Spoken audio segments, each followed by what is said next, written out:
Listo. Bueno, antes de continuar en materia, solamente para hacerles un recordatorio, estamos a 17. La semana que ya vamos a cubrir, entonces esta semana vamos a continuar con el material, pero la semana que viene ya tienen las primeras presentaciones. Entonces, el lunes y el miércoles de la semana que viene. Eso simplemente yo puse 2 días como para que estemos cómodos, para que si alguna de las presentaciones se extiende un poquito más, no haya mayor lío. Eh, Hasta ahora no hay tanta gente que me haya hecho consulta, entonces si están pensando algo, más vale que pregunten con tiempo. Tienen que venir esos días, o sea, no vengan, ay no, profe, me pasó tal cosa, sino eso es como si no vinieran a un examen, entonces toca pedir supletorio y demás. ¿Cuáles son las instrucciones de la primera entrega? Tienen que entregar hasta el lunes, no esperen hasta el lunes a las 7 de la mañana para mandar las cosas. Traten de mandarlo el viernes, el sábado, el domingo. O sea, esa es la presentación que ustedes van a usar para esos 2 días, el lunes o el miércoles. ¿Okay? O sea, simplemente el lunes presenta unos grupos y los que queden presentan el miércoles. Obviamente que si se quieren presentar antes que el resto de sus compañeros, lo pueden hacer, simplemente levantan la mano, queremos presentar a nosotros, o simplemente ese día se sortea. ¿Okay? Sí, así es simple. Acá están todas las instrucciones, vamos al respecto. Hasta hoy nadie me ha preguntado nada sobre esto, entonces eso me preocupa. Que tengo mis serias dudas sobre la gente que esté leyendo, si esté al tanto de esto y ya es la semana que viene la primera presentación. Espero que lo tengan bien presente. Lecturas, las que yo les he sugerido, por acá les he puesto un montón de otras cosas que también pueden leer para sacar ideas. Entonces, no me digan que, les insisto, de que no se les ocurre nada. O sea, el tema hay un montón. Un montón. Entonces, traten de llegar ese día con varias ideas, a ver de qué pueden trabajar el resto del semestre, que, de nuevo, sea viable. Esa es la idea. Bajen el plan de trabajo, y yo les puse una sugerencia de plan de trabajo, como para que más o menos sean realistas sobre lo que sean capaces de hacer, digamos, en unos meses. Pero tienen que irlo pensando desde ya. Si no se ponen a pensar, a debatir, a discutir, no van a llegar. Eso se los garantizo. ¿Okay? Pues les pasa todo el santo tiempo a la gente que está haciendo maestría simplemente porque se duermen, no se ponen a trabajar en esto y bueno, por eso después no llegan. Entonces pónganse a trabajar, pónganse a preguntar si tienen alguna duda.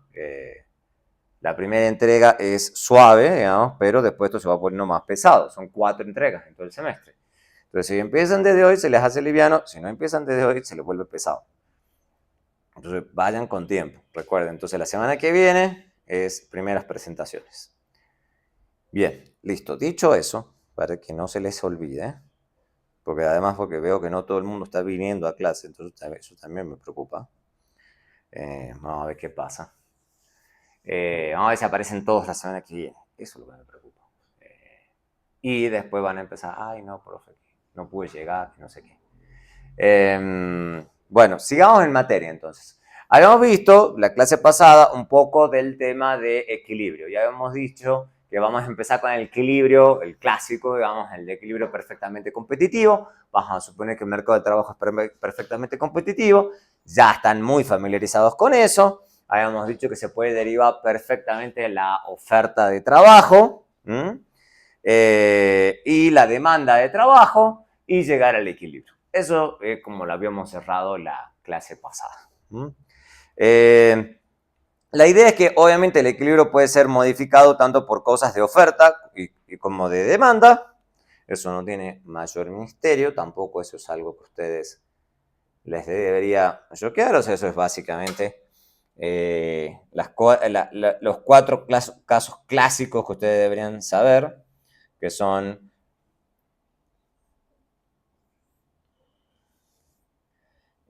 acá está salario, trabajo, salario, trabajo, salario, trabajo, salario, trabajo. Entonces deberían saber perfectamente que ustedes pueden tener el equilibrio de mercado y que pueden tener demanda de trabajo, oferta de trabajo en cada caso. Y ya hemos visto los diferentes determinantes de cada uno de estas de estas cosas. Hay uno que me metí la pata acá. DL, SL, DL. Entonces ustedes pueden tener aumento de la oferta, reducción de la oferta, aumento de la demanda, caída de la demanda. Con las movidas respectivas, eso no es nuevo. Y lo único que cambia acá es, bueno, cuáles son los determinantes de la demanda de trabajo, cuáles son los determinantes de la oferta.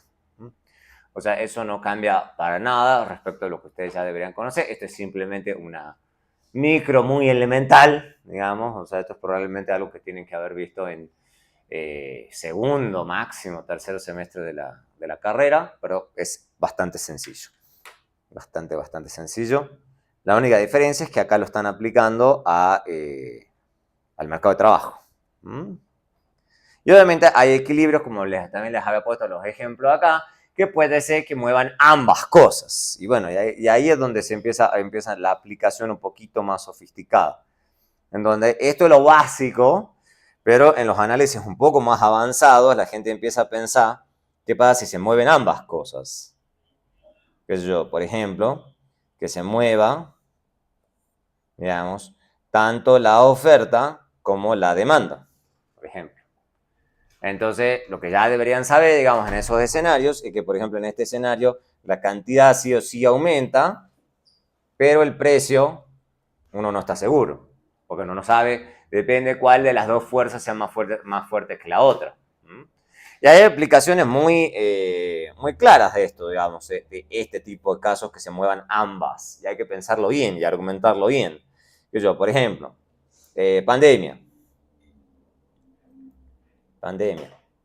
La pandemia es un ejemplo claro de que estaba la demanda de trabajo, la oferta de trabajo, y lo que pasó con la demanda, con la pandemia es que tanto la demanda como la oferta se desplomaron, o sea, las dos se movieron hacia acá. Entonces, ese es el caso a la inversa que estoy diciendo.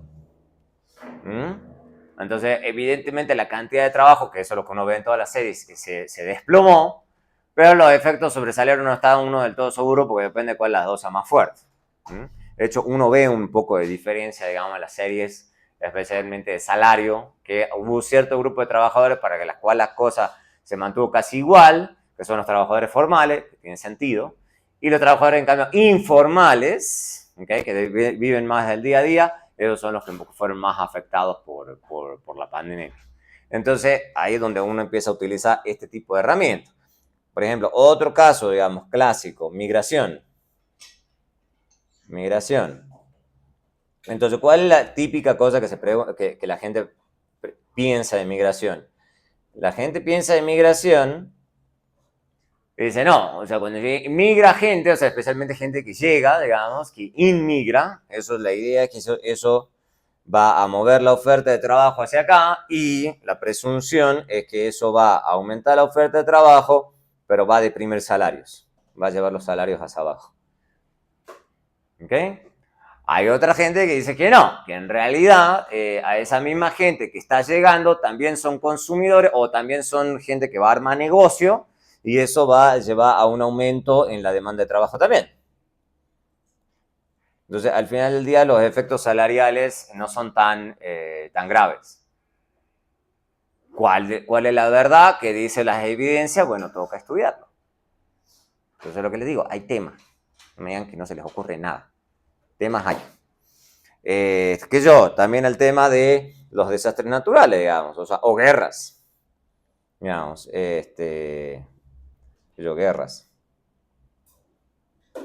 guerras. Entonces la guerra también es otro ejemplo parecido al de la pandemia, en donde hay una caída en la demanda de trabajo, pero también una huida de la gente, digamos. Un montón de gente se va, básicamente, abandona porque hay guerra. Entonces, básicamente, se reduce claramente la demanda, la oferta de la cantidad de equilibrio, pero los efectos sobre salarios son inciertos. Guerra, desastres naturales, cualquier shock que le pegue a ambas, negativos externos que le pegue a ambos lados de la oferta del mercado de trabajo. Entonces, aplicaciones hay muchas.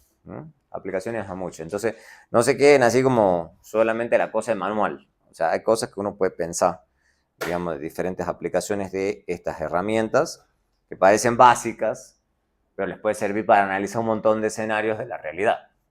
Entonces no se limiten, no se limiten. ¿Mm?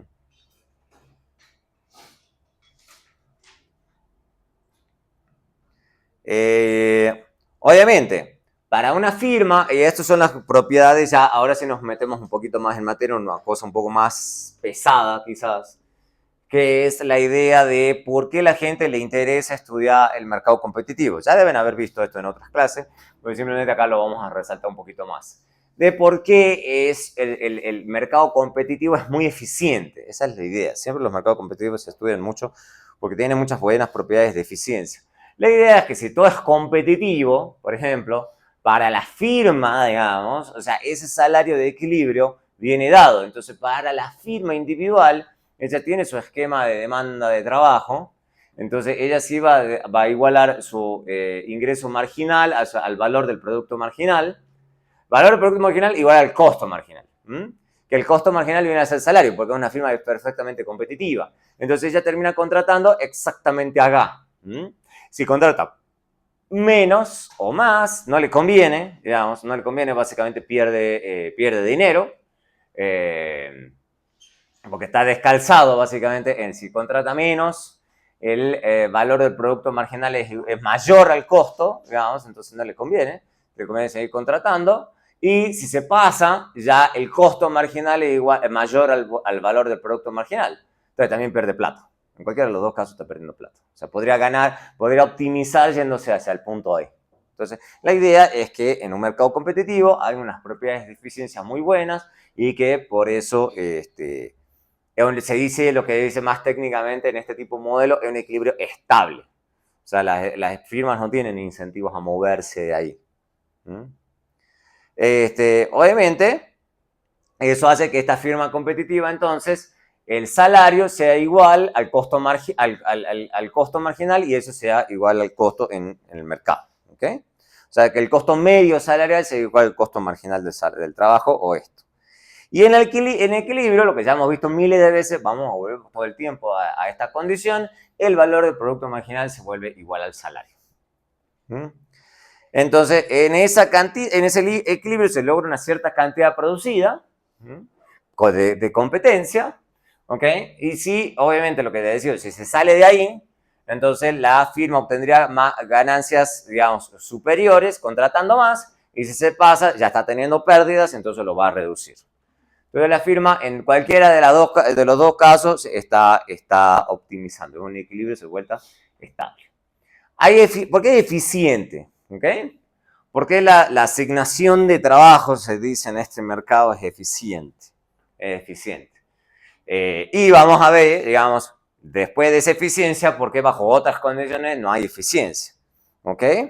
La idea, y esto ya lo tienen que haber visto en algún punto, simplemente lo estamos aplicando en el mercado de trabajo, que la idea es que una asignación es eficiente si el trabajo logra su mayor valor, o sea, eficiencia máxima. O sea, en el sentido de Pareto, digamos, si se quieren ir ahí, creo que lo tengo hasta acá también, que nadie puede estar mejor sin que otro esté peor. O sea, esa es la eficiencia en el Pareto. En este escenario, digamos, la idea es que se consigue el mismo valor del producto marginal para todas las firmas. Esa es la idea, por eso esto es eficiente. O sea, básicamente no importa en dónde esté empleado el trabajador, consigue el mismo valor del producto marginal a cualquier lugar donde se emplee. De nuevo, que estamos pensando un mercado de un producto y un tipo de trabajador, todos los trabajadores son homogéneos, estamos suponiendo un montón de otras condiciones, ¿no? Entonces estamos suponiendo que hay un montón de firmas, pero todas esas firmas producen el mismo producto y estamos suponiendo un montón de trabajadores y todos los trabajadores son iguales, ¿no? En el momento que ustedes empiezan a cambiarle alguna de esas condiciones, todo esto va a cambiar. Pero en principio el mercado es eficiente bajo esas condiciones. Entonces básicamente todas las firmas lo que hacen es igual el valor del producto marginal igual al salario. Suponiendo obviamente que el salario sea el mismo en todos lados. Obviamente lo que puede pasar es que sean diferentes, puede ser que uno relaja un poco esto y sean diferentes productos, pero la idea es que de todas formas todas las empresas van a pagar lo mismo.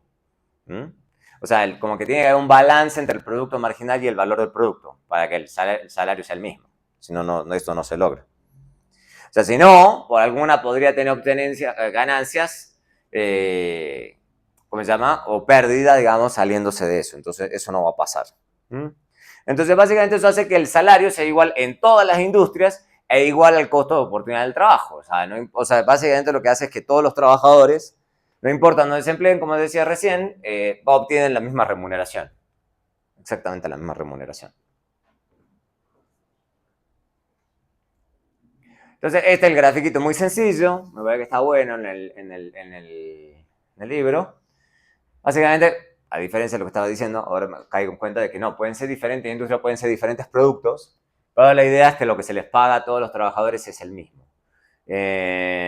Porque el mercado, la idea es que el mercado de trabajo es perfectamente competitivo.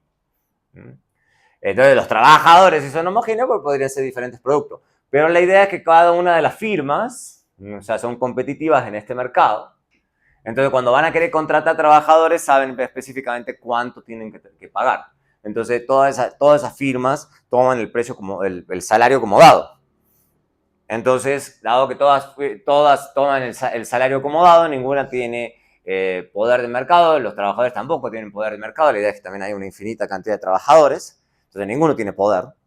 Entonces, el salario surge del equilibrio del mercado. Y todo el mundo toma eso como una información. ¿No? Toda la gente, los agentes del mercado, toman eso ya como un equilibrio dado, como una información. Entonces, todos los trabajadores trabajan el mismo salario y todos los empleadores pagan lo mismo. Entonces, obviamente, para eso se necesita que el mercado de trabajo sea competitivo, obvio, y que el mercado de los productos, en cada uno de los productos que estamos pensando, también sean competitivos para que cada una de esas firmas en cada uno de sus mercados tome el precio como dado. O sea, todas estas condiciones de eficiencia se dan bajo un montón de estas otras condiciones. Si no, esto se quiebra. Entonces, veamos rápidamente ejemplos. Rápidamente no, podemos irlo viendo con un poco de tranquilidad. Supongamos algo, porque cualquier persona dice, no, bueno, pero que esto se cumpla es medio difícil. Bueno, está bien, pero vamos entonces a un caso concreto. Supongamos que hay monopolio en alguno de los mercados, solamente en uno de los productos. Supongamos que hay muchos productos, pero hay uno de esos en donde hay alguno de los productores que es un monopolista. La definición de monopolio ustedes la conocen bien, es un oferente en el mercado del producto. Y nadie puede entrar a competirle a este productor. Entonces tiene poder de mercado en el producto, ¿no? Entonces, ya deberían saber que un monopolista ya no toma el precio como dado. Ahora, el monopolista puede manipular el precio del producto en este caso. Entonces, la idea es que puede elegir cuánta cantidad y qué precio cobra en el mercado. O sea, ahora puede elegir las dos cosas. La firma competitiva, en cambio, solamente puede elegir la cantidad, pero nunca el precio. El precio lo toma como un dato. Pero el monopolista al mismo tiempo puede elegir las dos cosas, pero sabe perfectamente que si quiere vender más, o sea, él se enfrenta a toda la curva de demanda. Entonces él sabe perfectamente que si quiere vender más, tiene que bajar los precios. Y si quiere vender menos, tiene que subir los precios. Entonces él sabe eso, o sea, él ve toda la oferta, la demanda del producto. Entonces, dicho eso, entonces vamos a verlo en términos analíticos, porque esa es la parte importante, hay que verlo por partes. Entonces, ustedes siempre van a ver el tema de los beneficios, ingreso total menos costo total. Eso no es complejo. ¿Okay? La única diferencia es que ahora, cómo vamos a hacer la derivada es un poquito diferente. Ahora, vamos a verlo directamente, primero va a ver como cantidad. O sea, siempre él va a estar optimizando en función de la cantidad. Lo que sucede es que lo que yo les digo, la única diferencia que va a tener la firma ahora, monopolista, es tratar de que tienen libertad sobre el precio. Pero cualquier firma, sea competitiva o sea monopolista, va a buscar hacer esto. Va a tratar de elegir la cantidad que le maximice beneficio. Esa cantidad que le maximiza beneficio es la que hace que el ingreso marginal menos el costo marginal sea igual a cero. O sea, que la derivada de primer orden de esta función sea igual a cero. Entonces, básicamente, eso nos indica que cualquier firma, sea monopolista o no, va a buscar que su ingreso marginal sea igual al costo marginal. Eso lo va a buscar cualquier firma. Cualquier firma que busca maximizar beneficios, busca hacer eso. La diferencia fundamental, es que para una firma competitiva, la firma competitiva toma el precio como un dato, como un dato. Es una constante para él. Por eso ustedes estudian cálculo, digamos, o sea, funciones lineales. Esto es una función lineal. Porque si es P una constante, es una función lineal. Porque están tomando la derivada respecto a Q. ¿Se dan cuenta que el cálculo servía para algo? Bueno, entonces ustedes toman la derivada de una función lineal respecto a A por X, esto es P por Q. Entonces le toman la derivada y le queda la P. ¿Ok? Entonces lo que están haciendo es el P igual al costo marginal. Eso es lo que tomaron los cursos de micro. Por eso antes de tomar micro, ven cálculo. Que en cambio para el monopolista es un poquito diferente. Para el monopolista, en cambio, el P, el doctor puede tocar el P, no es una constante. Deja de ser una función. Deja de ser una constante, empieza a ser una función. Entonces, esto ya es un producto de dos funciones. Entonces cambia el análisis. Esto es una función y esto es otra función. Un producto de funciones. Por eso, en cálculo diferencial, ¿qué se ve? ¿Cuál es la derivada de un producto? La derivada del primero por el otro sin derivada y la derivada del segundo por el otro sin derivada. Cálculo diferencial, regla del producto. ¿Ok? ¿Se dan cuenta que todo era por alguna razón? Bueno, entonces es la derivada de un producto. Entonces ahora el ingreso marginal ya no es simplemente el precio. Ahora es la derivada de un producto. La derivada de la función que está a la izquierda por el segundo sin derivada, más la derivada de esto, y me queda solamente el precio, porque la derivada de x es 1. Derivada de un producto. O sea, por eso el ingreso marginal ahora tiene esta forma en vez de ser simplemente el precio.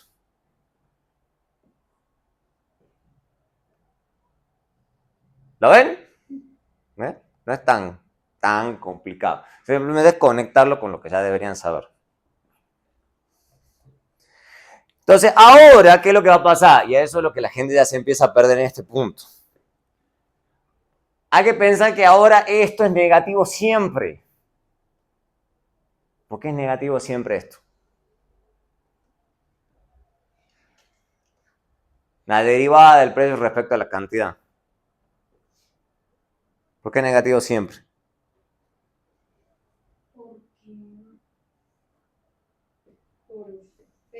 Hay demanda, ¿no? Porque si produzco muchísimo de un bien, pues entonces va a haber muchísima oferta, será mucho más fácil comprarlo, o sea, se vuelve mucho más común. O sea, Hay una respuesta más simple.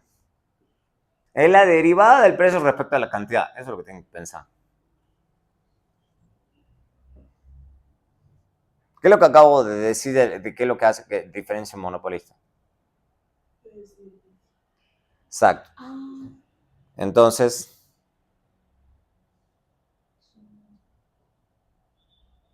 que si quiere vender más, pues se le baja el precio. ¿y eso qué tiene que ver? ¿Con qué tiene que ver eso?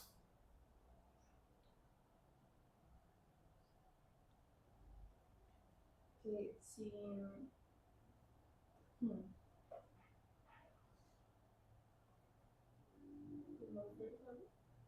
No la oferta. Con la demanda. ¿Cuál es la pendiente de la demanda de un mercado siempre?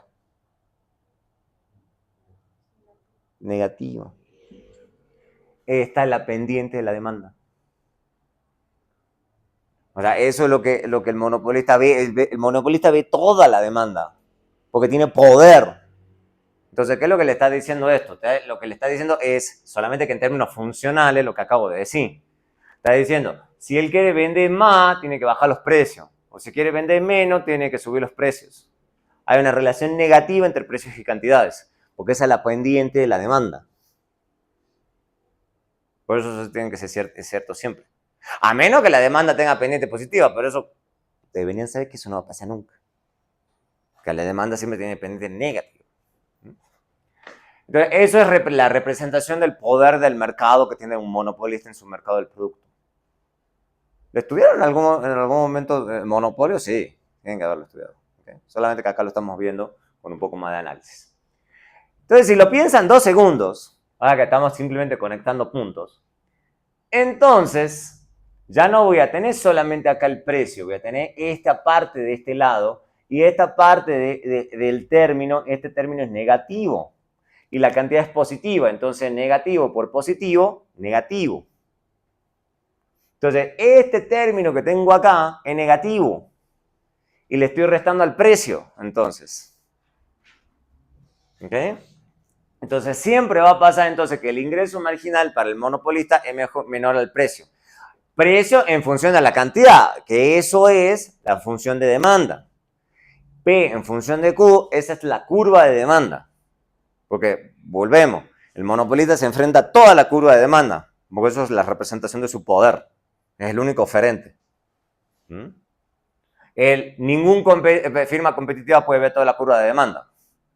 ¿Por qué? Porque sabe que si toca el precio, veamos, entran competidores. El monopolista no. El monopolista tiene ese poder de mercado.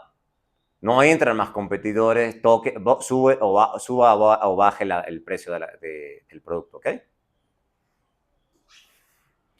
Entonces, ¿eso qué consecuencia va a tener?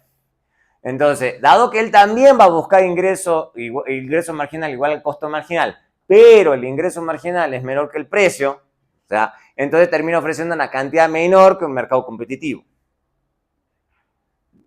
¿Cómo lo podemos ver rápidamente a eso? Este grafiquito sí lo tienen que haber visto. O sea, entonces, ¿qué es lo que vemos? Él tiene su costo marginal, esta es la curva de demanda, pero el ingreso marginal, por lo que acabamos de estar viendo, va a estar siempre por debajo de la curva de demanda, porque él está optimizando, pero con poder de mercado. Pero entonces lo que hace un monopolista no es elegir este punto, no lo va a elegir, va a elegir este punto que está acá, porque acá es donde iguala el ingreso marginal a su costo marginal. Entonces lo que termina haciendo es ofreciendo la cantidad menor a la cantidad competitiva. Y si se ofrece una cantidad menor al mercado, ¿qué va a ocurrir con el precio de equilibrio? Va a aumentar el precio. ¿Ok? Entonces, lo que termina ocurriendo es que el monopolista termina ofreciendo una cantidad menor a un precio mayor.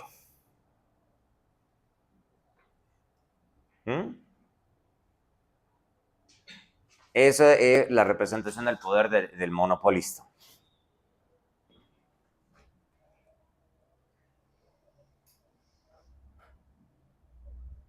Ahora bien, dicho eso, bueno, y otra cosa que ustedes sí deberían haber visto, bueno, ya lo vamos a estar estudiando, pero lo voy a mencionar antes de seguir avanzando, que eso generaba, que se decía, una ineficiencia en mercado dada por ese triangulito.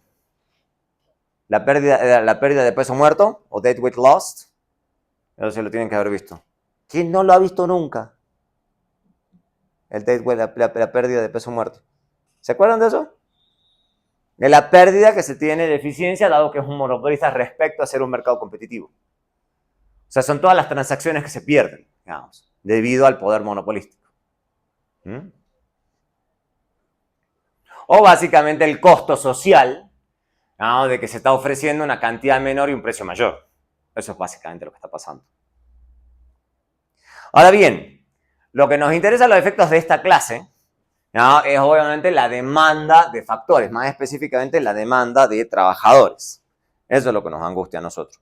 Entonces, sabemos, desde el punto de vista de la firma, y esto va a ser simplemente una extensión de lo que acabo de mostrar, porque lo anterior, estoy casi 99% seguro que en algún curso lo tienen que haber visto. Que se haga un gráfico más, un gráfico menos, una derivada más, una derivada menos. Pero equilibrio de monopolio sí lo han visto, ¿no? Sí lo tienen que haber visto, ¿ok? Ahora lo que sucede es que lo vamos a ver desde el punto de vista de la demanda de trabajadores. Ahora, el mismo análisis, la única diferencia es que ahora tenemos que ver al precio como función de la cantidad, pero la cantidad es una función ¿cómo se llama? De la función de producción. Y acá tenemos también la función de producción, y acá tenemos el salario por el trabajo y el mercado de capital por el trabajo. Y esto es una función de una función. Si tienen función de una función, cálculo diferencial, ¿qué les toca hacer? Regla de la cadena. Entonces, producto y regla de la cadena, las dos cosas.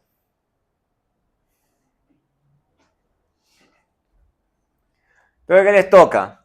Si toman la derivada de esos beneficios respecto al trabajo, ahora les toca la derivada del precio respecto a la cantidad, la derivada de la función respecto al trabajo, y recién tienen Q ahí.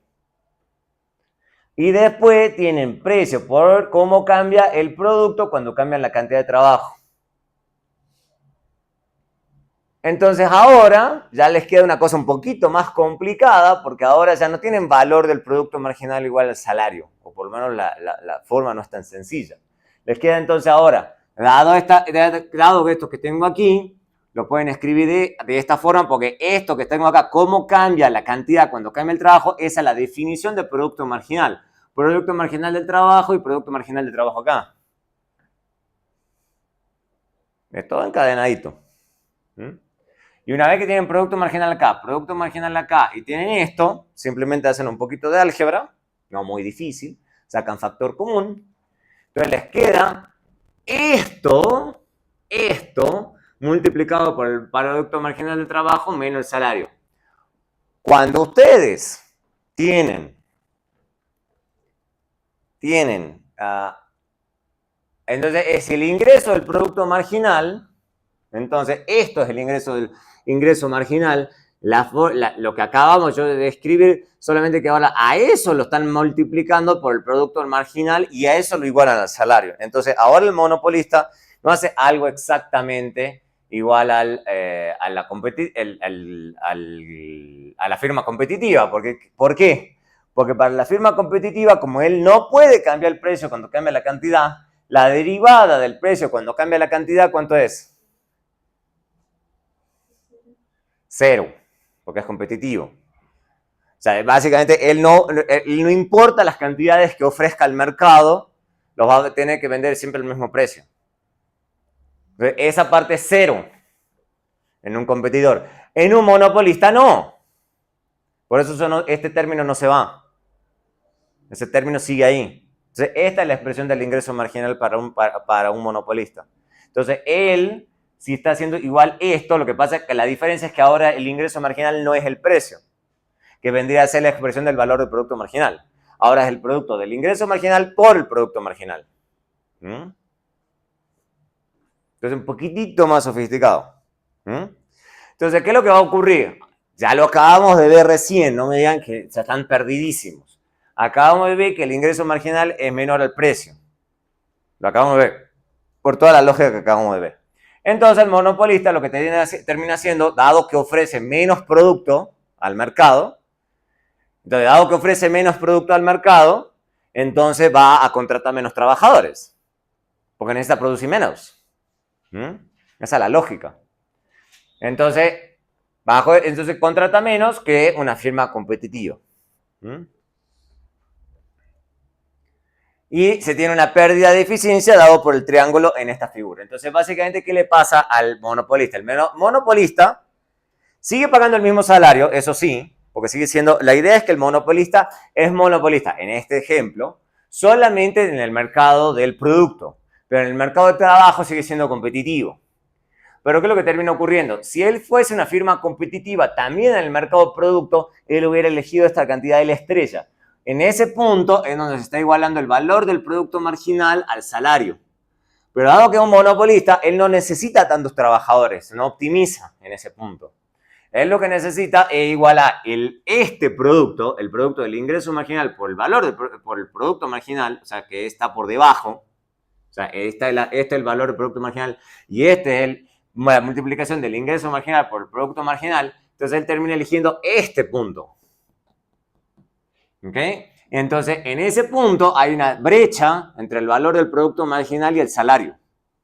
y entonces se pierde este triángulo. O sea, socialmente hablando, se pierde ese triángulo. Esa es, en este escenario, la pérdida de peso muerto.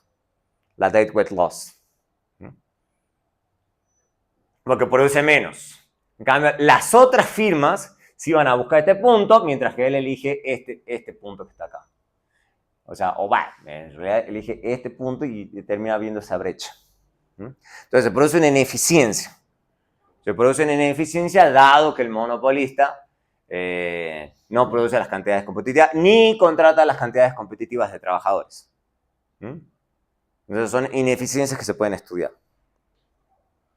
Entonces, ¿qué es lo que ocurre con un monopolista? Su curva de demanda es más inelástica que la de una firma competitiva, eso es un poco lógico. Produce menos que una firma competitiva, por lo que va a usar menos trabajo y menos capital. Obvio, porque tiene que producir menos. La única diferencia es que lo que paga el monopolista en este ejemplito, porque suponemos que sigue siendo competitivo en el mercado de trabajo, paga lo mismo que una firma competitiva, eso sí. Pero la cantidad donde contrata el monopolista, el valor del producto marginal es mayor al salario de equilibrio, al salario competitivo. Entonces hay muy pocos trabajadores contratados por el monopolista y la idea es que va a haber demasiados en otras industrias. ¿Okay? Ahí si ya se quiere, no nos vamos a entrar en ese tema porque ya será más pesado el modelo, pero habría que pensar un modelo de equilibrio general en donde uno está suponiendo cada uno de los mercados, es más pesado, digamos, y de todo lo que está expulsando básicamente el monopolista, entonces va a haber un exceso de trabajadores en otras industrias. Entonces eso va a deprimir un poco los salarios.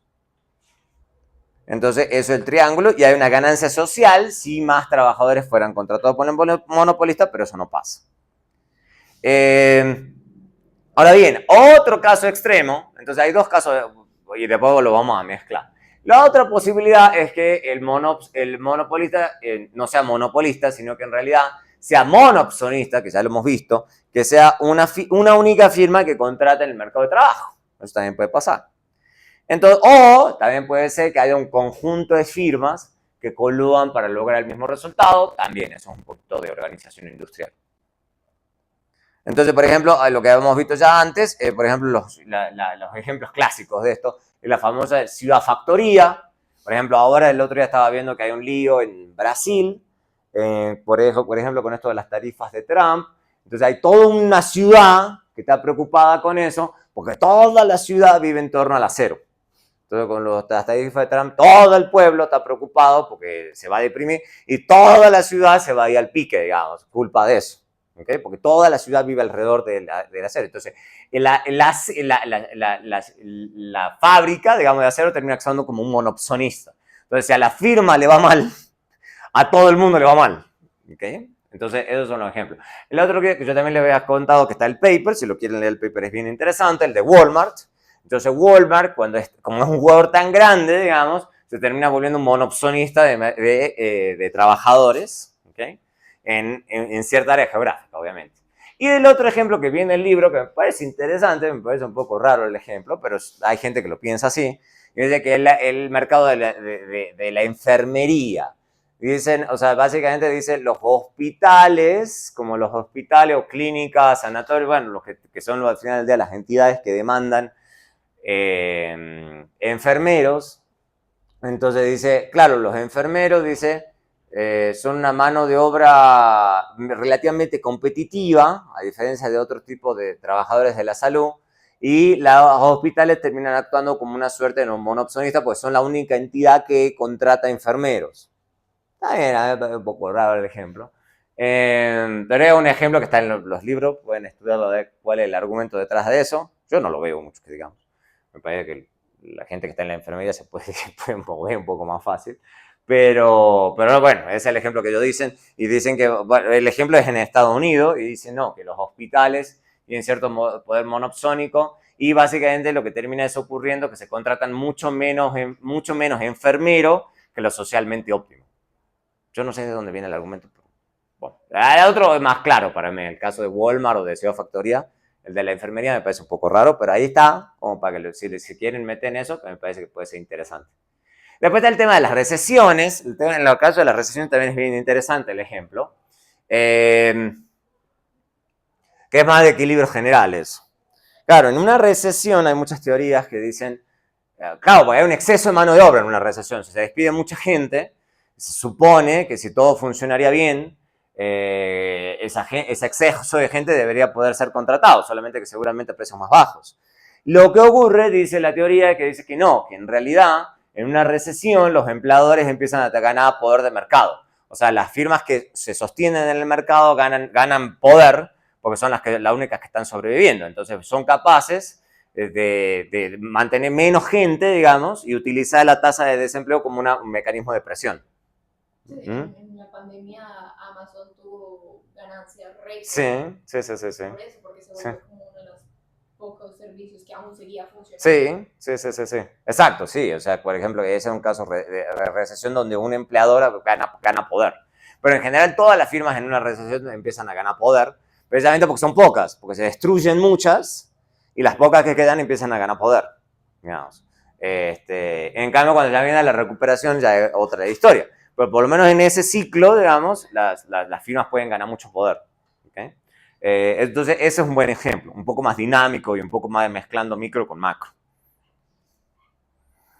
Obviamente, seguimos en este ejemplo, digamos, estamos suponiendo que el mercado del producto sí sigue siendo perfectamente competitivo, simplemente que el contratante tiene monopolio, pero sobre la contratación, no sobre el mercado del producto. Y también vamos a suponer, a los efectos de la sencillez, que en el mercado de capital la firma sigue siendo competitiva. Y que los trabajadores son homogéneos y actúan de forma independiente. O sea, estamos suponiendo en este escenario que no hay monopolio de la oferta de trabajo, que vendría a ser sindicato. ¿Okay? Entonces, estamos suponiendo que los trabajadores están más desorganizados. Si no, que es el punto que voy a ver si me da el tiempo de llegar, lo que pasa es que quiero tocar otros temas, ya toca empezar a meterse en lo que yo les había dicho en las otras clases, ya toca empezar a ver cómo el sindicato negocia con el monopsonio, que también es otro escenario, digamos. Que diga, no, usted tiene mucho poder, bueno, nos organizamos como trabajadores para balancear las cosas, pero ahí ya toca, ahí el análisis más sofisticado. ¿Okay? Hay información perfecta, no hay costos de movilidad. ¿Okay? La idea es que ahora, parecido al monopolista, por eso creo que la discusión hay que organizarla acá, así. Ahora lo que hace el monopsonista, en vez de tener que elegir la cantidad de producto y el precio del producto, ahora lo que puede elegir es la cantidad de trabajadores y el salario que le va a pagar a los trabajadores. Porque es el único demandante de trabajo. Entonces, ahí sí tiene poder. ¿Okay? Pero tiene la misma lógica que antes. Ahora lo que va a pasar es que ahora se va a enfrentar no a toda la demanda del producto, sino a toda la oferta de trabajo. ¿Ok? A toda la oferta de trabajo. Esa es la gran diferencia. Entonces ahora el monopsonista sabe que si quiere contratar es parecido pero al revés que con la demanda del producto. Ahora sabe que si quiere contratar más trabajadores, tiene que ofrecer más salario, si no, no va a atraer más trabajadores a la firma. Y al revés, si quiere contratar menos, simplemente ofrece menos salario. Esa es la idea. Entonces se enfrenta a toda la oferta de trabajo. Entonces, la diferencia, entonces, con respecto a lo que había hecho yo antes, es que ahora él es competitivo en el mercado de producto, entonces ahora toma el precio como dado. Ok. Pero ahora él no tiene el salario como un dato. Ahora el salario es una función de la cantidad de trabajadores que él necesite. Entonces, ¿qué me queda? El salario en función de la demanda del trabajo multiplicado por la cantidad de trabajo, menos el precio, que esto seguimos suponiendo que es competitivo, y para que esto quede más completo, entonces en vez de escribir Q, escribo la función de producción. Y esto me queda entonces de vuelta la multiplicación de la oferta de trabajo por la cantidad de trabajo. Por la cantidad de trabajo. Entonces hago la derivada, entonces la derivada es un poquitito diferente. Entonces ahora me queda precio por el producto marginal, pero ahora sí le tengo que restar la pendiente que tenga la oferta de trabajo del mercado, multiplicado por la cantidad de trabajadores, menos W, que viene a ser básicamente esto sin derivar por la derivada de esto, entonces me queda solamente W. ¿Mm? Pueden poner WL si quisieras, pero no enreda tanto la notación. Entonces ahí me queda el producto marginal del trabajo multiplicado por el precio. Eso es el valor del producto marginal. La diferencia es que antes yo no tenía este término. Antes yo no tenía este término. Antes, ¿por qué no tenía este término?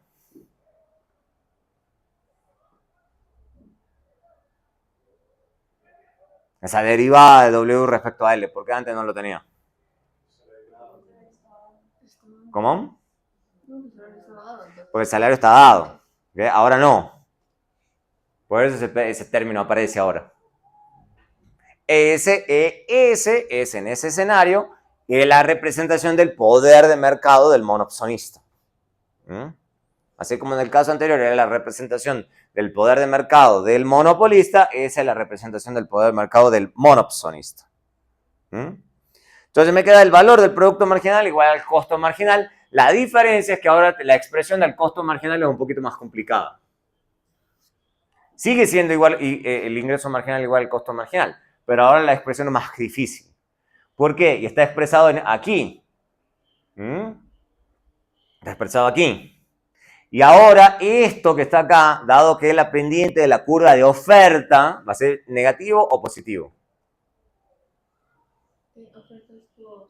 Positivo. Entonces la derivada, ¿qué va a ser? Positivo. Toda esa micro que estudiaron no era porque sí. Tenían su razón de ser.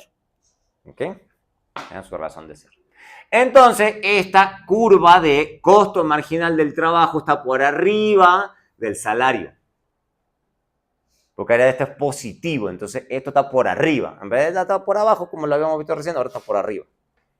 Porque ahora es del lado, tengo poder del lado de la demanda y no de la oferta. Es diferente. Tienen que pensar eso. Entonces, para la firma competitiva, ese término sería cero. Entonces, en ese caso, el costo marginal del trabajo es salario. Pero ahora no es el caso, porque es un monopsonista. Entonces, el costo marginal siempre está por arriba del salario, que viene a ser la oferta de trabajo del mercado. Entonces, ¿qué es lo que termina ocurriendo? Termina ocurriendo que él tiene la curva del valor del producto marginal acá, tiene la curva de oferta de trabajo allá, pero él no elige sobre la curva de oferta de trabajo, sino que elige arriba, porque este es el costo marginal de trabajo para él, para el monopsonista. Entonces, ¿qué termina eligiendo el monopsonista? Termina eligiendo este punto. Entonces, termina contratando esta cantidad de trabajadores. Esta es la cantidad de trabajadores en donde él optimiza. Pero dado eso, entonces él sabe, una vez que él decide, yo necesito solamente esta cantidad de trabajadores para optimizar beneficio, entonces yo sé que la cantidad exacta de salario que necesito ofrecer al mercado es esta. Que está de nuevo por debajo de la cantidad, bueno, de nuevo no, o sea, es ahora el mercado de trabajo. Ofrece menos salario entonces al mercado que en el mercado competitivo. O sea, eso es representación del poder monopsónico de la firma en la contratación de trabajadores. O sea, contrata menos gente y además les paga menos. ¿Ok? ¿Se entiende la lógica? Y obviamente ese triángulo que está ahí es la pérdida de eficiencia, dado el poder monopsónico. Dado el poder monopsónico. Entonces, obviamente se ofrece solamente el salario W', ¿ok? Entonces se contratan menos trabajadores y un salario más bajo. El monopsonista simplemente no, para él no es rentable contratar la cantidad de trabajadores de competencia perfecta, ¿ok? Y se tiene la pérdida de peso muerto. Ahora, y este es un caso que me inventé yo, no está en el libro, digamos que yo ya después les digo de qué libro estoy sacando estas cosas.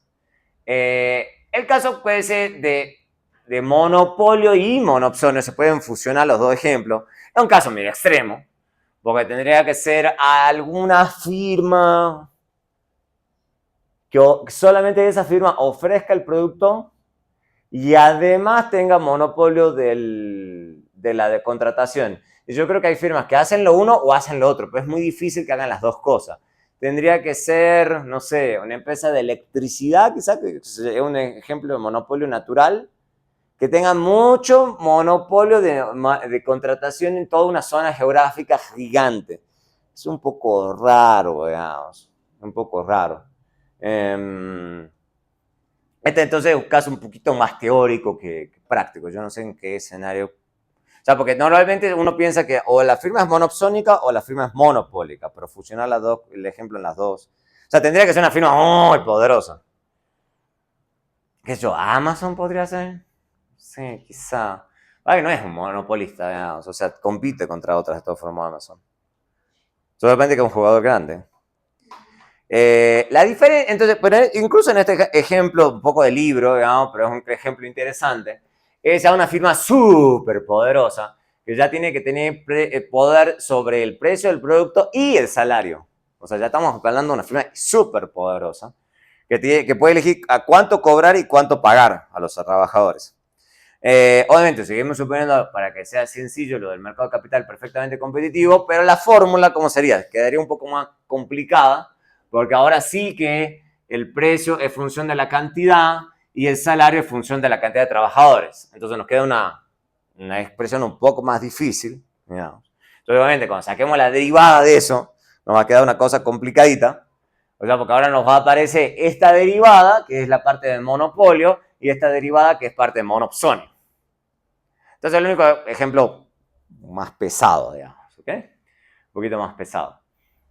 Entonces, si hacemos eso, si trabajamos con eso y esto lo tenemos que igualar a cero, entonces ahora tenemos dos expresiones completamente diferentes. O sea, si le fuera competitivo, esto sería cero, y si fuese competitivo también en el mercado de contratación, eso sería cero, y la expresión se sintetiza más.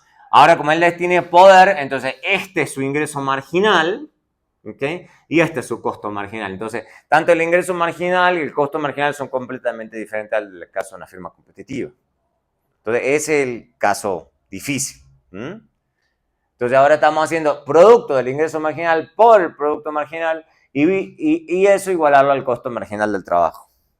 Entonces, ahora este es el peor escenario, obviamente, digamos, en el mercado de trabajo.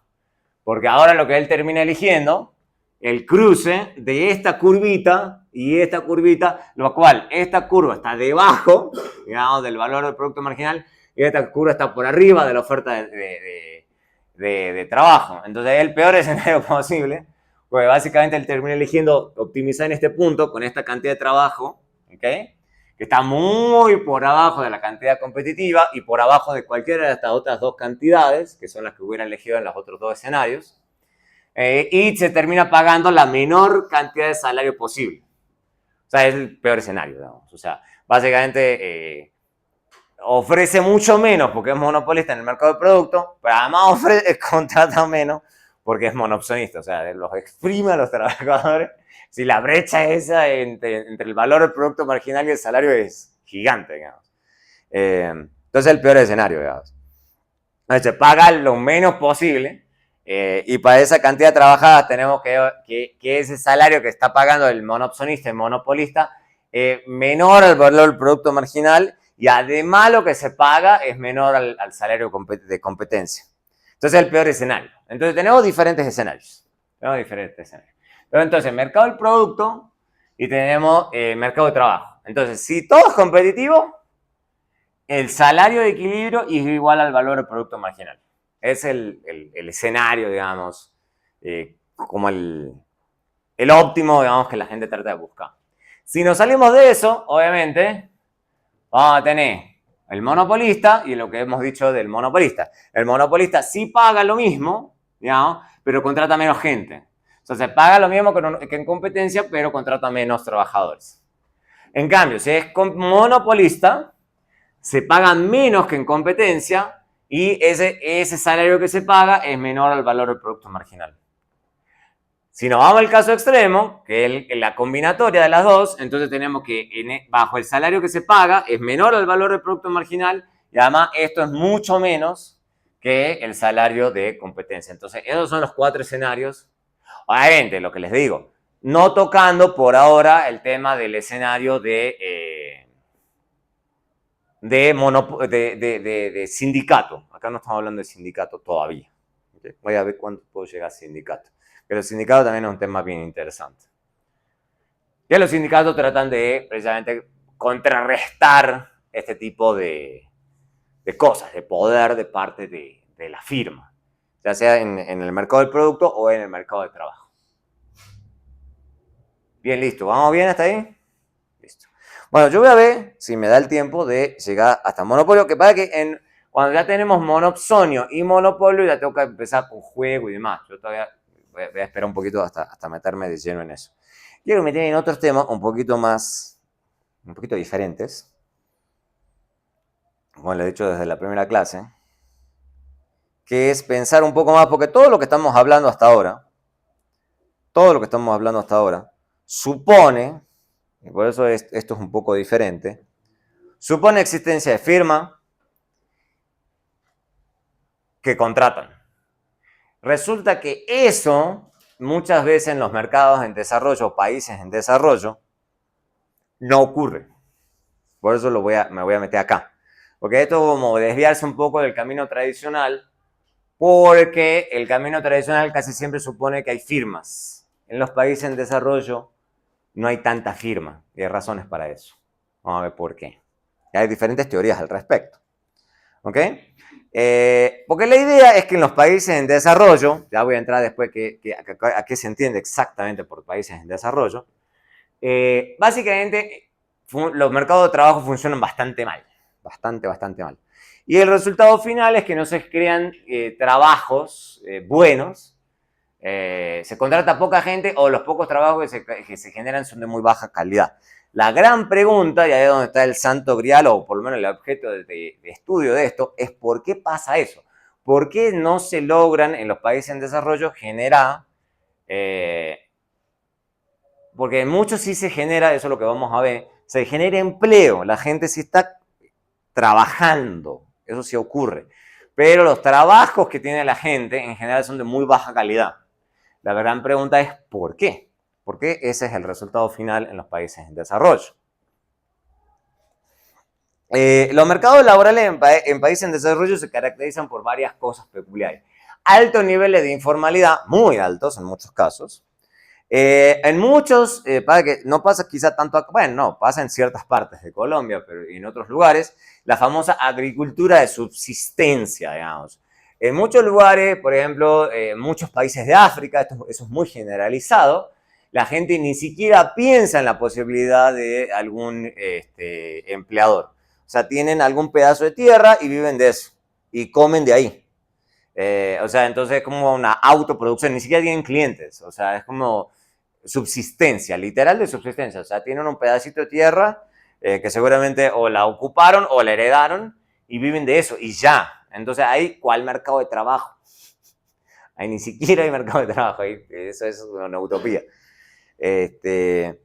Los trabajos con remuneraciones en general son muy bajas, se paga muy poco y las condiciones de trabajo también son bastante malas. Eso tiene que ver con un montón de razones, pero es porque va que uno sintetiza a veces en el ingreso laboral las condiciones de trabajo. Pero en la realidad uno se tiene que expandir un poquito más la cabeza y malas condiciones de trabajo, estamos hablando de gente hacinada, con malas condiciones de salubridad, ¿cómo se llama?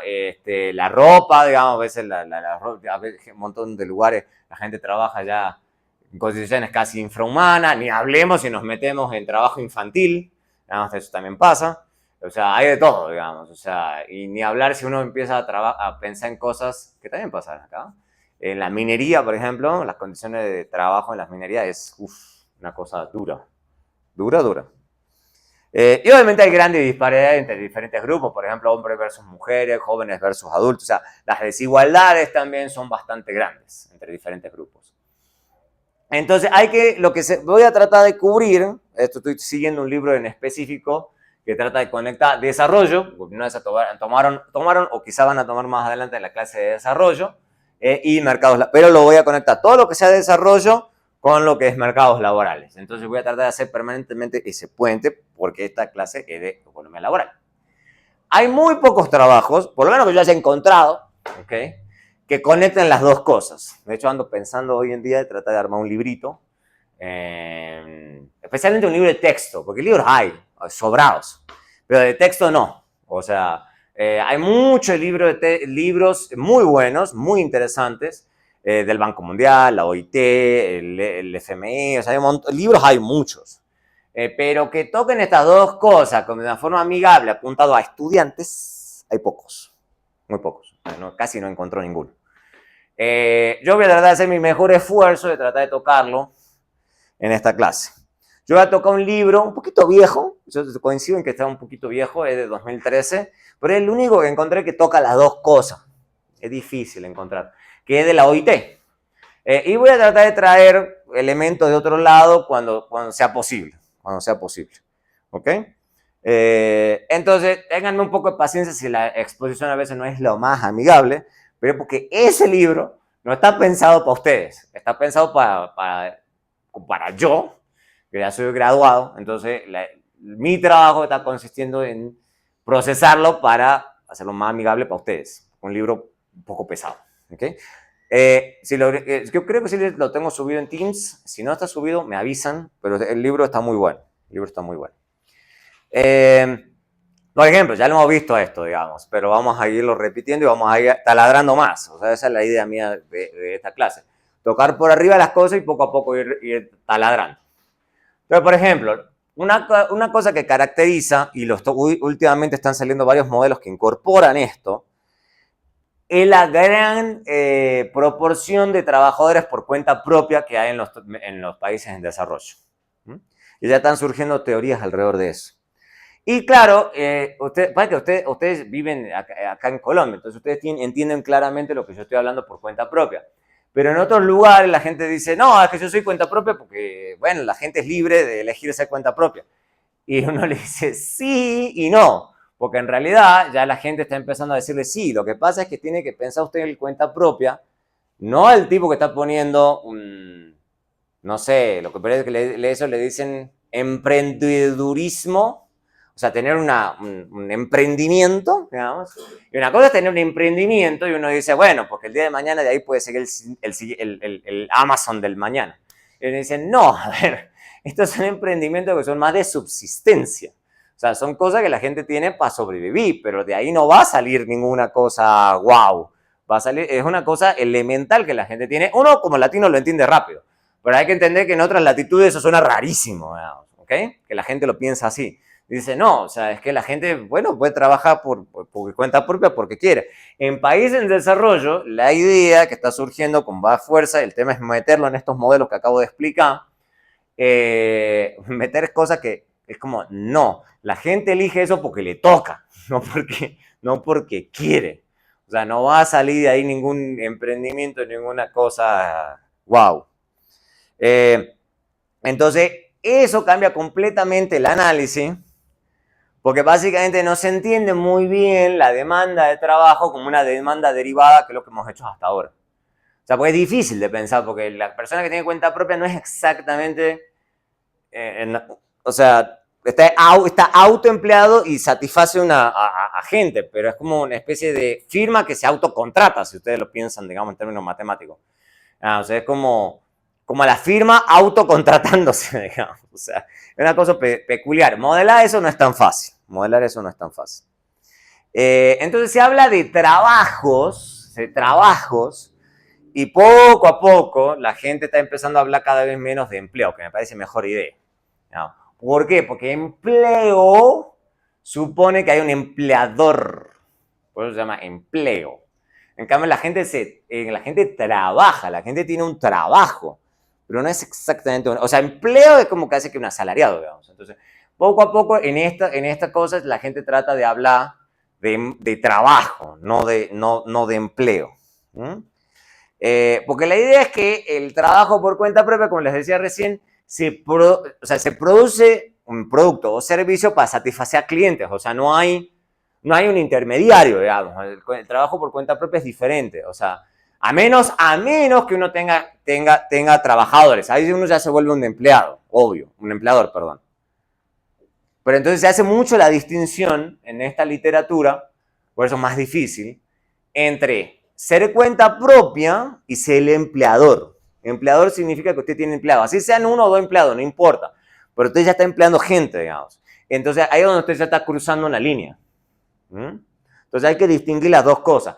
Hay un montón de gente que confunde ambos conceptos en otras latitudes. Uno en general no la confunde, pero en otras latitudes sí.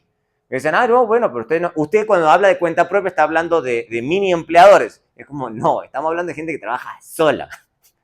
Sola, que es una cosa de subsistencia.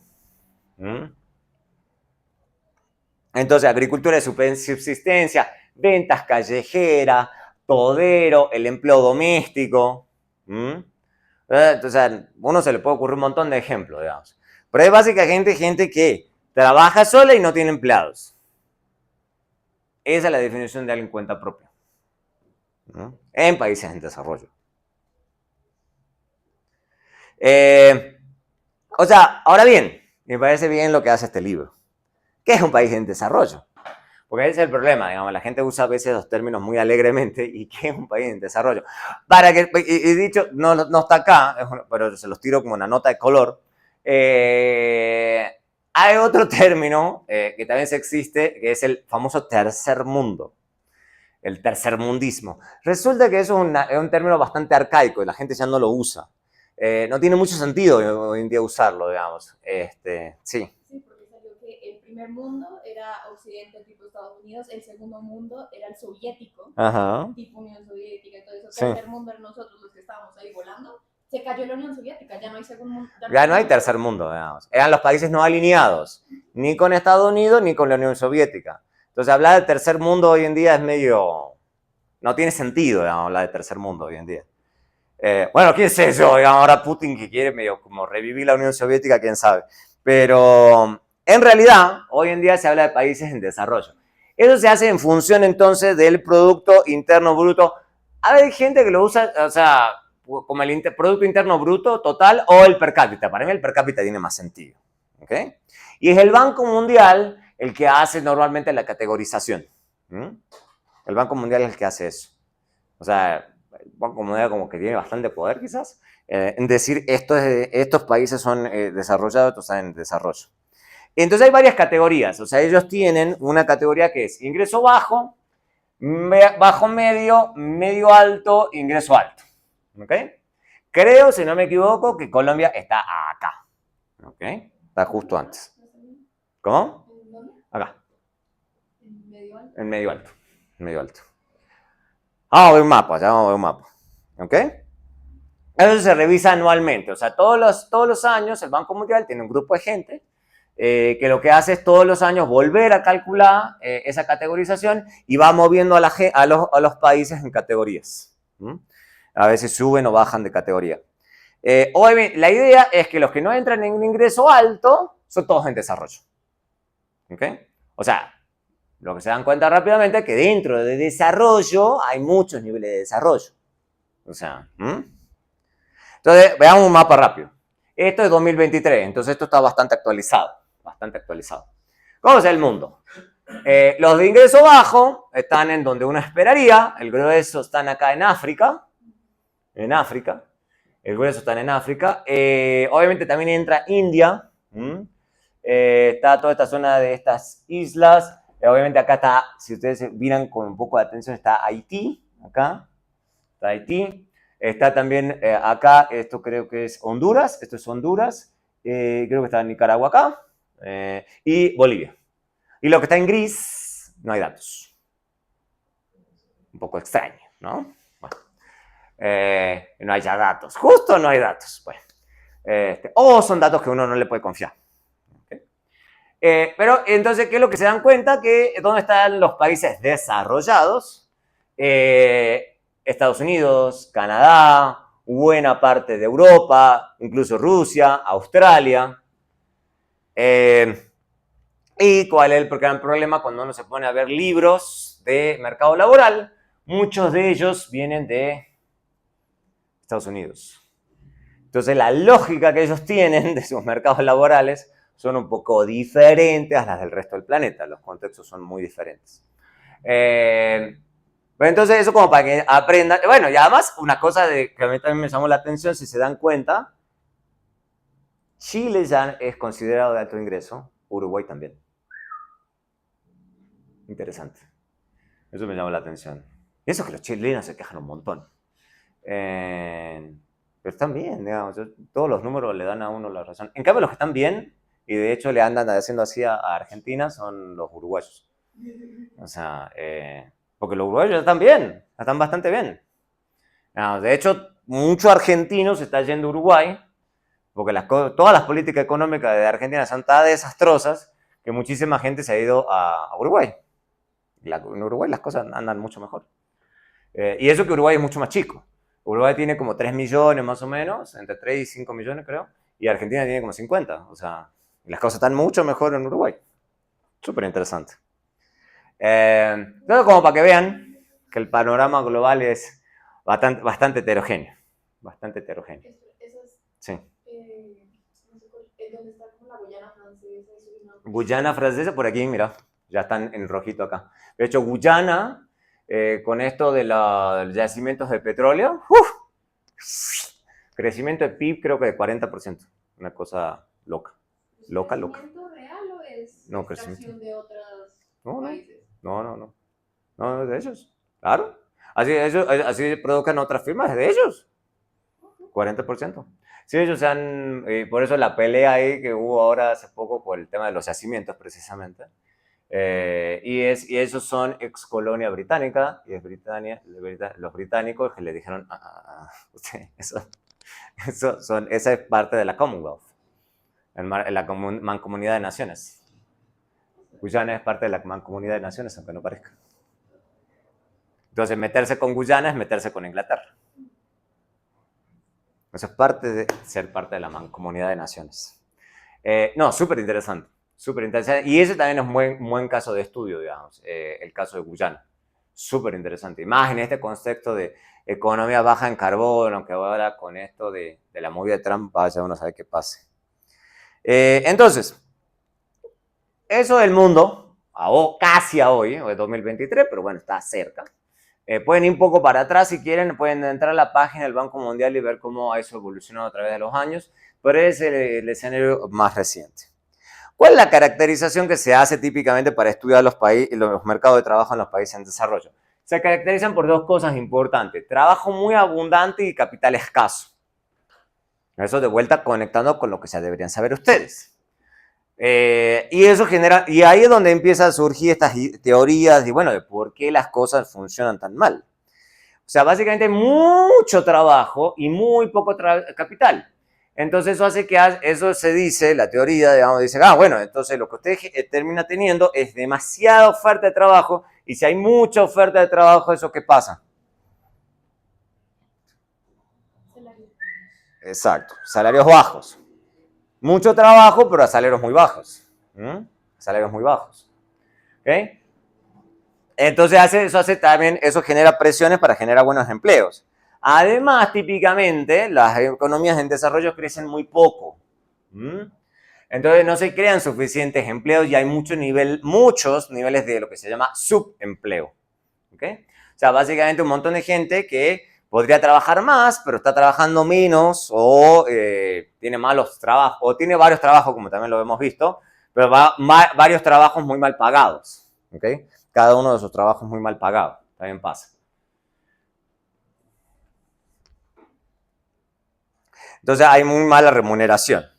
Entonces, típicamente, las teorías porque de hecho eso me estoy metiendo ahora en unos papers bien interesantes. Pues, ¿se acuerdan? ¿En alguna clase vieron ley de Okun?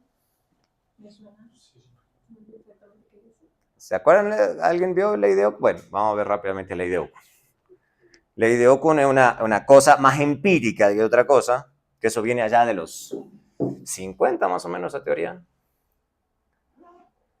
No me acuerdo, 60 y tanto creo que fue, cuando el primer Okun, que es el primer economista que se le ocurrió eso, era tratar de conectar, el que él conectó y lo usó con datos, era PIB, crecimiento de PIB, no PIB, crecimiento de PIB, con crecimiento de empleo.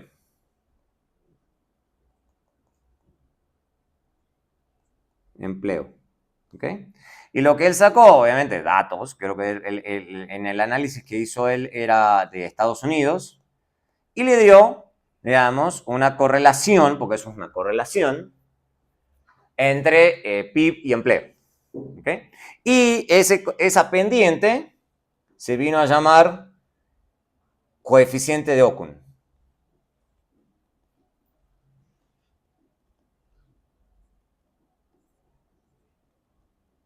Coeficiente de Okun. ¿Ok? Y la idea era medir, digamos, de cuánto de uno, por ejemplo, si crecía 1% el PIB, cuánto de eso se traducía en empleo. ¿Ok? Esa fue la historia. Y de ahí explotó una literatura gigante, ¿no? Les puedo dar muchos papers al respecto. Ese coeficiente de Okun, bueno, ¿cuánto es en Estados Unidos? ¿Cuánto es en Canadá? ¿Cuánto era en Estados Unidos en los 60? ¿Cuánto en los 70? ¿Cuánto en los 80? ¿Cuánto en los 90? Y hoy en día lo que se está estudiando, y me parece bien interesante, es, bueno, pero ese coeficiente de Okun, ¿cuánto es en países en desarrollo?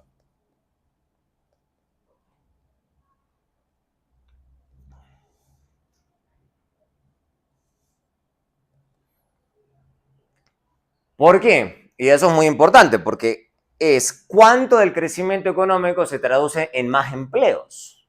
Fíjense que ese coeficiente sí puede ser un coeficiente empírico muy importante. Resulta que lo que se está encontrando últimamente, y están tratando de desarrollar teorías al respecto, resulta que se está descubriendo que en desarrollados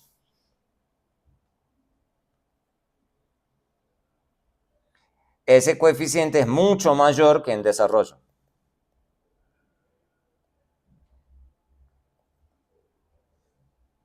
El coeficiente de Okun. O sea, ¿eso qué significa? Significa que con 1% de crecimiento que hay en los países en desarrollo se generan mucho más empleos que en los países en desarrollo. En los desarrollados se genera mucho más empleo que en los países en desarrollo. ¿Por qué creen que puede ser eso? Están surgiendo diferentes teorías. Pero ¿por qué creen que puede ser eso? Que esa ley de Okun es el coeficiente ese es mucho más bajo en países en desarrollo.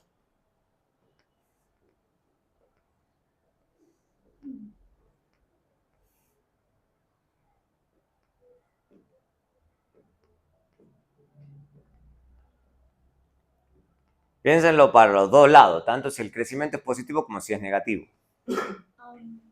Tal vez porque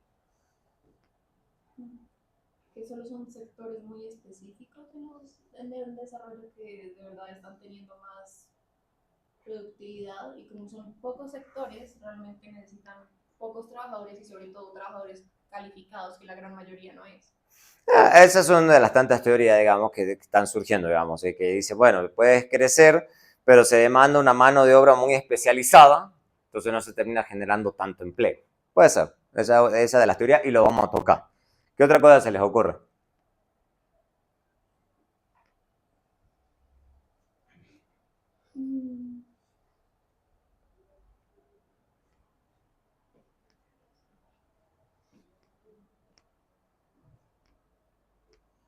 ¿Qué pasa en los países en desarrollo? Que lo acabamos de ver en el mapa. ¿Qué se les ocurre que hay mucho más en los países en desarrollo que desarrollados? ¿Hay abundancia de trabajadores? Sí, pero ¿qué hemos dicho? Hay mala remuneración de ese empleo. Y si hay mala remuneración de ese empleo, entonces ¿qué es lo que más, que hay mucho más en países en desarrollo que desarrollados? Mucho más hogares ¿qué? Pobre. Hogares pobres. Me tienen que ir conectando todo con todo.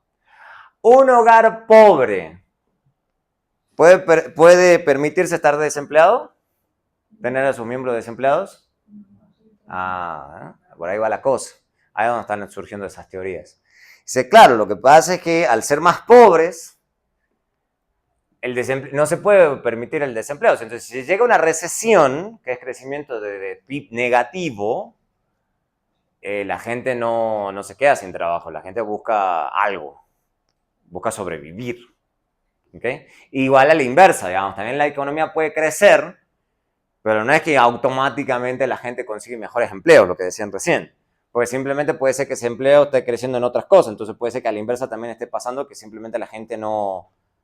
Estaba empleada en algo, pero no consigue mejores trabajos. ¿Okay? O estaba trabajando antes y después de la recesión.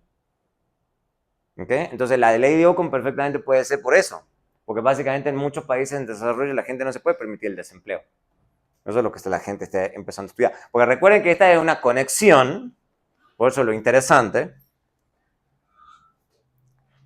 En realidad, bueno, eso es lo que metí la pata acá. No es crecimiento de empleo, sino que él estudió era crecimiento de la tasa de desempleo. Tasa de desempleo, perdón. Entonces, esto es mucho más bajo en países en desarrollo, la tasa de desempleo. Entonces, en muchos países en desarrollo, la tasa de desempleo resulta que es mucho más baja. En eso, Colombia es una rareza. No, pero en muchos países en desarrollo la tasa de desempleo es baja. Pero los empleos que se tienen son de muy baja calidad. Entonces, hoy en día se está estudiando mucho eso en países en desarrollo.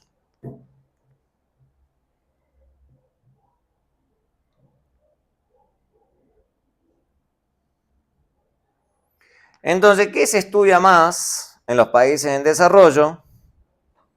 Entonces, el desempleo no es una opción viable en muchos hogares pobres, sino que lo que hace la gente es, y eso es un poco lógico, digamos, se emplea la informalidad. Por eso les dije que en esta clase yo iba a empezar a meterme en eso. ¿Y por qué se estudia tanto la informalidad? Porque básicamente es el lugar donde mucha gente busca refugio para no mantenerse desempleada. Es el refugio en los países en desarrollo.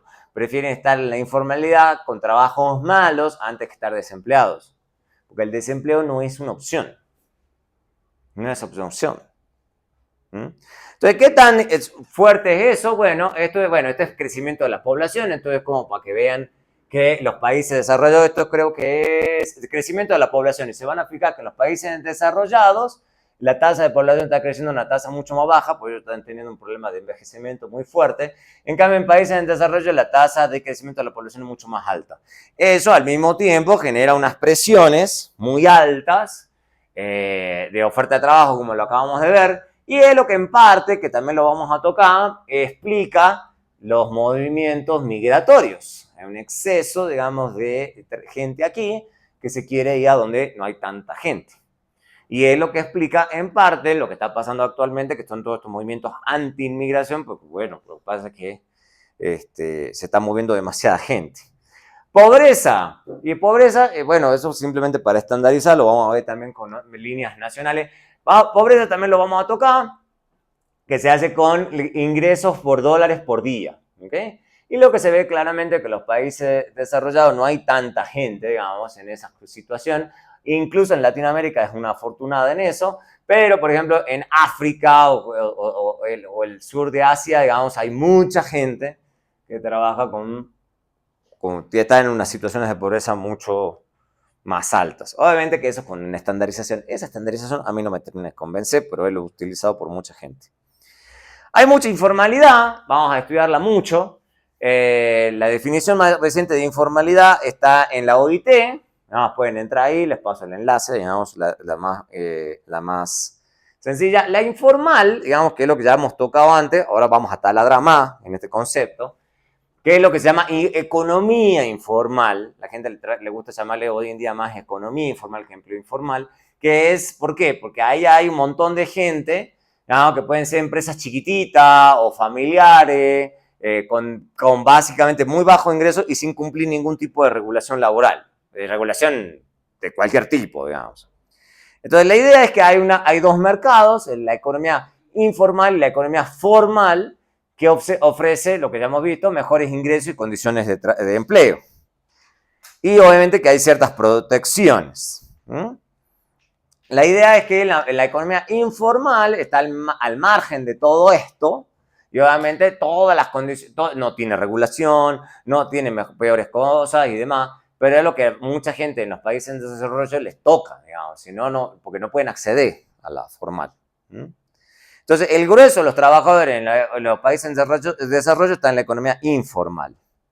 Por ejemplo, y yo no sé por qué este mapa es tan feo, no sé a quién la persona brillante que se le ocurrió poner de azul lo que está mal y de rojo lo que está bien.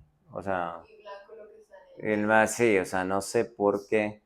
La próxima vez que tenga más tiempo les armo un mapa con otros colores un poco más razonables. sí, sobre todo porque usualmente gris significa no hay datos. Exacto. Sí, o sea, bueno. Entonces, a ver, donde está más rojo es que la cosa está mejor. Entonces, fíjense que las cosas donde están mejor es Chile, Uruguay, Brasil. Argentina también está como rosadito, entonces tampoco está tan mal. De hecho, Argentina se caracteriza por tener mucha sindicalización. También fíjense toda la zona europea, digamos. Hay mucha sindicalización. En cambio, los lugares donde hay mucha informalidad es claramente África. África, todo lo que sea África, India, Bangladesh, toda esta zona del sur de Asia. Entonces, fíjense que si uno ve lo que es países desarrollados y en desarrollo hay mucha superposición, digamos, con estas estadísticas también. Eso también es bien interesante de estudiar. Claro, entonces también eso, por eso uno entiende que cuando uno va a Estados Unidos o Europa, a ellos les llama mucho la atención el tema de la informalidad, porque para ellos no es tan prevalente, digamos. O sea, es prevalente en otras latitudes. ¿Okay? Fíjense, por ejemplo, Colombia está medio en gris, es como que está en la zona un poco intermedia. ¿Okay? Perú también está como en azul, digamos, entonces significa alto. Bolivia, ni hablar, Bolivia es una cosa loca. En Honduras también.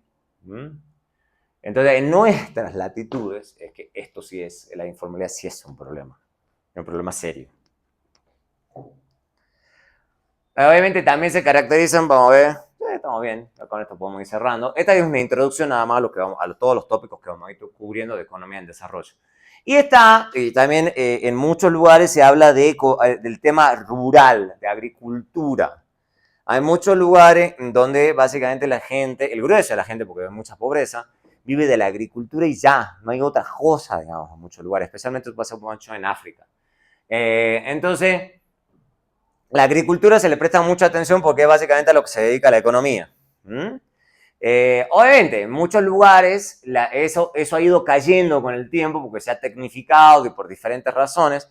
El problema es que la agricultura de subsistencia en muchos lugares sigue siendo importante, depende de en qué países vayan a quererlo estudiar. Entonces, lo que se estudia, tratan de hacer, es tratar de prestarle más atención en muchos lugares a la agricultura, que agricultura, si se lo pone a pensar, es peculiar, porque en la agricultura tampoco, igual que en cuenta propia, no hay un empleador per se, digamos, puede haber una suerte de empleador, digamos, pero es como anecdótico. En muchos lugares de subsistencia, la gente, como lo decía recién, tiene un pedazo de tierra y vive de eso, pero no hay realmente un empleador. Entonces, hay mucho enfoque en estos lugares de tratar de mejorar la actividad de la agricultura para que esta gente, por ejemplo, en vez de pasar de vivir de pura subsistencia, pase a producir productos que para algún mercado o algo y pasen de ser de algo de subsistencia a ser por lo menos microemprendimientos de agricultura. Entonces hay mucho enfoque en eso, ¿okay? Mucho enfoque en eso. La productividad obviamente normalmente es baja, ¿no? Entonces los pagos son magos y normalmente eso termina en pobreza. Entonces, es más un mecanismo de supervivencia, digamos, la agricultura de subsistencia que otra cosa. Lo que le decía, también se puede estudiar el tema de los múltiples trabajos, también en los países en desarrollo es súper común, y ya lo hemos visto de que no es muy bueno, porque básicamente no logran obtener ingresos básicamente con un solo trabajo. Entonces la gente también tiene múltiples trabajos porque le toca, no porque quiere. Y también se hace por el tema de la estacionalidad en la agricultura. Digamos, se sabe perfectamente que en la agricultura hay épocas de cosecha, hay épocas de plantación, entonces cuando la gente no tiene muy mala, digamos, trabajo en un lado, se va migrando. Eso es lo que se llama trabajo golondrina, que es la dinámica en las zonas de agricultura. Pero básicamente eso termina siendo que también haya baja productividad porque los trabajadores no se especializan en nada. Entonces la productividad total de la economía se mantiene muy baja. Bueno, llegamos a ver cómo estamos hasta acá. Llegamos hasta ahí. Vamos a seguir viendo. Esta primera parte que tengo acá es simplemente una introducción. La idea mía de esta introducción es, de vuelta, ver un brochazo de lo que tengo planeado más o menos cubrir sobre países en desarrollo. Como para que veamos cómo se distinguen estos tipos de países respecto de otros mercados laborales en países más desarrollados. Y lo que hemos visto está caracterizado por muchos otros problemas y hace parte obviamente de economía de desarrollo o de desarrollo económico. Entonces, si han tomado o piensan tomar la clase de desarrollo económico, mucho seguramente lo que toque acá lo vayan a tocar en esa clase. Entonces, esto como para que vean más o menos la otra área que quiero tocar y después, cuando, si puedo, y me da el tiempo, de fusionar lo técnico que acabamos de estar viendo con esto. Lo que pasa es que esto es difícil, porque lo que les digo, que no hay libro de texto y recién ahora la gente le está empezando a poner técnica a esto. Esto ha empezado a surgir mucho más por el trabajo que hace la OIT, el Banco Mundial, el BID, y ahora recién se está volviendo parte de la, como vendría a ser con el mainstream de la economía, quizás.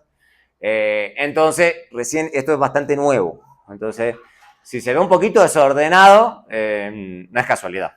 ¿Okay? Es porque es un poquito desordenado. Listo. Llegamos hasta ahí por ahí.